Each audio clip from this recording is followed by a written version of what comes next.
हा कागद घडी घातल्यानंतर ना कशा पद्धतीने त्याचा आकार बदलत जातो आणि त्याच्या कागदाची जाडी कशी बदलते ते बघायचं.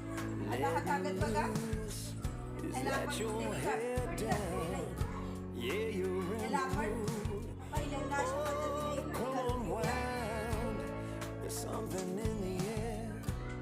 Something different about that smile you आता हा कागदाचा आकार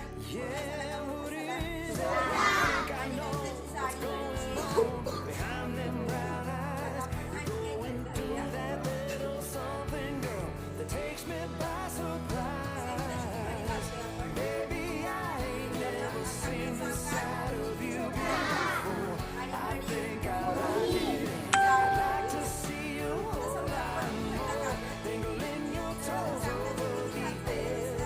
Out of control, baby, I ain't never seen this side of you before. आता काय झालं सांगा. कागद छोटा झाला आणि घडी मोठी. आता आपण घडी घेऊया. If I hadn't seen it, किती झालेले कागद बघा लिहून. I can't believe आता आपण कोणते घडी घालू? हा? at the right time. You're inefficient. You set 'em all aside. I could get used to you taking my breath away.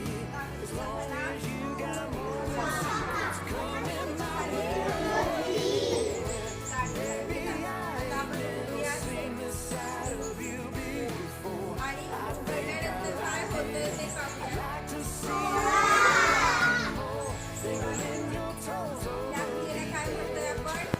out of control. Baby, मध्ये परिणाम काय झाला बघा.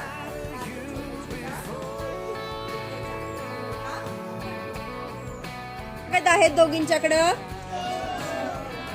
एक एक कागद आहे की नाही. हा, आता घडी घाला. किती घडी घालणार आहेत त्या? घडी घाला. किती घड्या घातल्या? कागद उघडा. किती झाले कागदाचे भाग? हा, आता आणखी एक घडी घाला.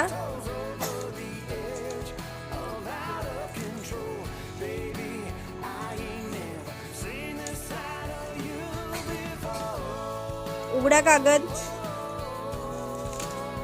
किती घड्या घातल्यात कागदाला त्यांनी? किती घड्या घातल्यात? किती घड्या घातल्या? किती किती झाले त्याचे भाग? किती झाले भाग? आता आणखी घड्या घाला.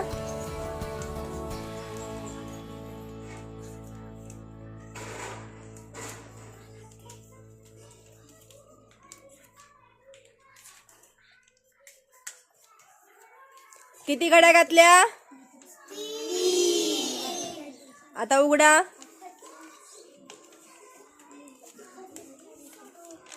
किती भाग झालेत? किती भाग झालेत? काय केली? वारंवार आपण घड्या घातल्यानंतर केलेली कृती काय आहे? ही लुपिंग. आणि ह्या पद्धतीने आपल्या कागदाला हा घड्या घातल्यानंतर वेगवेगळा परिणाम आपल्याला दिसतो. अशाच पद्धतीने आपल्याला स्क्रॅचला सुद्धा इफेक्ट देताना ह्याचा विचार करायचा आहे.